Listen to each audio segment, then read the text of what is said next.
حضرت جنید بغدادی رحمۃ اللہ علیہ اورات کے لیے ہاتھ میں تسبیح رکھتے۔ کسی نے عرض کیا حضور آپ علم و فضل کے باوجود تسبیح رکھتے ہیں؟ آپ نے فرمایا ہم نے اس کے ذریعے اللہ عز و جل کو پایا، لہٰذا اسے ترک نہیں کر سکتے۔ کتب سیر میں منقول ہے کہ حضرت جنید بغدادی فرماتے ہیں کہ ایک مرتبہ ایک لشکر کے ہمراہ میں جہاد کی غرض سے گیا۔ امیر لشکر نے میرے ذاتی اخراجات کے لیے کچھ رقم بھیجی۔ میں نے اس رقم کو خود پر خرچ کرنا پسند نہ کیا، بلکہ اس رقم کو مجاہدین میں تقسیم کر دیا۔ حضرت جنید بغدادی فرماتے ہیں کہ ایک روز میں نماز ظہر کی ادائیگی کے بعد بیٹھا تھا اور مجھے یہ پریشانی لاحق تھی کہ میں نے کہیں وہ رقم قبول کر کے غلطی تو نہیں کی، گو کہ میں نے وہ رقم مجاہدین میں تقسیم کر دی تھی، مگر نماز کے بعد مجھے بار بار یہی احساس تنگ کر رہا تھا۔ اسی غم میں میری آنکھ لگ گئی اور میں نے خواب میں دیکھا کہ کئی شاندار محل تعمیر کیے جا رہے ہیں جن میں آسائش و زندگی میسر ہے۔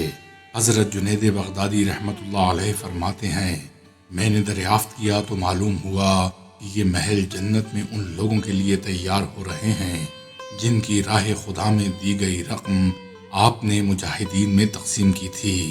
مجھے یہ سن کر بہت خوشی ہوئی اور میں نے دریافت کیا کہ کیا میرا بھی کوئی مکان ہے یا نہیں۔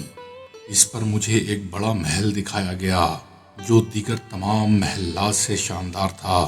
میں نے حیرانی کا اظہار کیا کہ مجھے ان لوگوں سے بڑا محل کیوں دیا جا رہا ہے۔ کہا گیا اس کی وجہ یہ ہے کہ ان لوگوں نے ثواب کی امید پر اپنا مال راہ خدا میں دیا، جبکہ تم نے وہ مال پھر راہ خدا میں خرچ کر دیا اور تم اپنے نفس کا محاسبہ کرتے رہے اور بارگاہ خداوندی میں اس کے قبول ہونے یا نہ ہونے کے بارے کی فکر میں مبتلا رہے، لہٰذا تمہیں ان سے دگنا اجر دیا گیا۔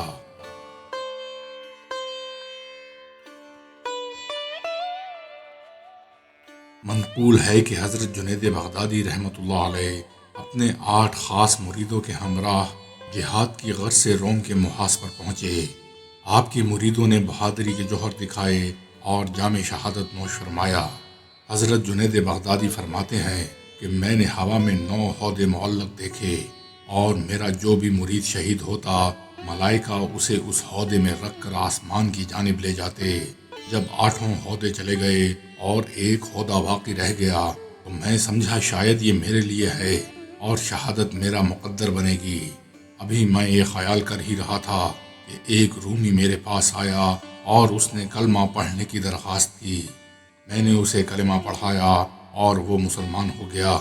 اس نے مجھ سے یہ کہا یہ 9واں عہدہ میرے لیے رہنے دیں اور آپ واپس لوٹ جائیں اور لوگوں کو راہ حق کی نصیحت کریں۔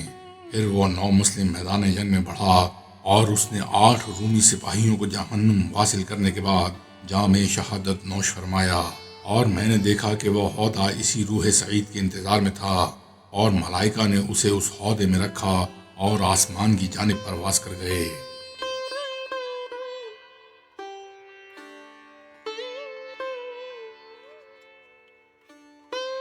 حضرت جنید بغدادی رحمۃ اللہ علیہ سے کوئی اگر خطا سرزد ہو جاتی تو اللہ تعالیٰ اسے کسی نہ کسی وسیلے سے مٹا دیتا۔ آپ رحمۃ اللہ علیہ فرماتے ہیں کہ ایک روز میں مسجد شونیزیہ میں بیٹھا جنازے کا انتظار کر رہا تھا اور میرے ساتھ بغداد کے دیگر لوگ بھی بیٹھے اس جنازے کا انتظار کر رہے تھے۔ اس دوران میں نے ایک فقیر کو دیکھا جس کو دیکھنے سے یہ معلوم ہوتا تھا کہ یہ متقی اور عبادت گزار ہے، مگر وہ لوگوں کے سامنے دست دراز تھا۔ میں نے سوچا اگر یہ اپنے ہاتھ سے کام کرتا تو نہایت عمدہ ہوتا۔ حضرت جنید بغدادی فرماتے ہیں جب میں وہاں سے واپس لوٹا تو رات کا وقت تھا۔ میں معمول کے اوراد و وظائف ادا کرنے کے بعد نوافل ادا کرنے میں مشغول ہو گیا، مگر اس رات مجھے یہ انتہائی دشوار محسوس ہوا۔ میں کافی دیر تک بیٹھا جاگتا رہا اور پھر مجھ پر نیند کا غلبہ ہوا اور میں سو گیا۔ خواب میں مجھے وہی فقیر دکھائی دیا جو لوگوں سے سوال کر رہا تھا۔ میں نے دیکھا ایک بڑا دسترخوان بچھایا گیا اور اس فقیر کو اس دسترخوان پر بٹھایا گیا۔ پھر مجھے حکم دیا گیا کہ تم اس فقیر کا گوشت کھاؤ کہ تم نے اس کی غیبت کی ہے۔ حضرت جنید بغدادی فرماتے ہیں خواب میں تمام حقیقت مجھ پر واضح ہو گئی اور میں نے کہا میں نے اس فقیر کی کبھی غیبت نہیں کی، البتہ دل میں ایسا خیال ضرور آیا۔ ندا آئی، تم ان لوگوں میں سے نہیں جن کی معمولی باتیں بھی پسندیدگی میں شمار کی جائیں، تم جاؤ اور اس فقیر سے معافی مانگو۔ حضرت جنید بغدادی فرماتے ہیں صبح ہوئی تو میں اس فقیر کی تلاش میں نکلا اور پھر میں اس کو ڈھونڈتا ہوا اس جگہ پہنچا جہاں سبزی دھونے سے پانی میں جو پتے گر جاتے ہیں وہ ان کو اٹھا رہا تھا۔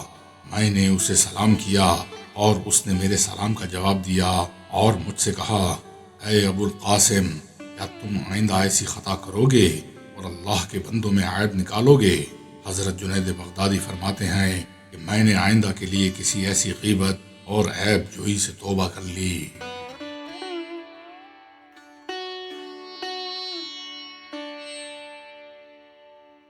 حضرت جنید بغدادی کی خدمت میں ایک شخص حاضر ہوا۔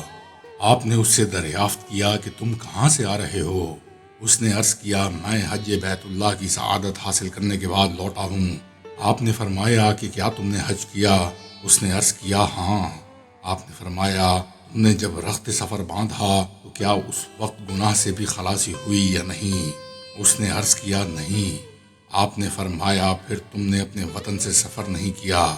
پھر آپ نے پوچھا جب تم سفر حج کے لیے روانہ ہوئے اور ہر منزل میں رات کو قیام کیا تو کیا راہ حق میں بھی کوئی منزل طے کی یا نہیں؟ اس نے عرض کیا نہیں۔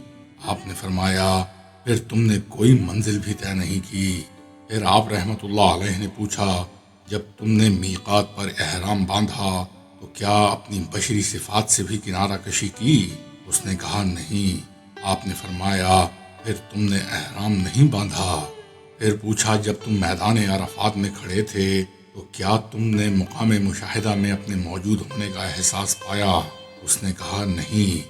آپ نے فرمایا پھر تم میدان عرفات میں کھڑے ہی نہیں ہوئے۔ پھر آپ نے پوچھا جب تم مزدلفہ پہنچے تو کیا تم نے اپنی مراد پائی اور اپنی تمام خواہشات کو ترک کیا؟ اس نے عرض کیا نہیں۔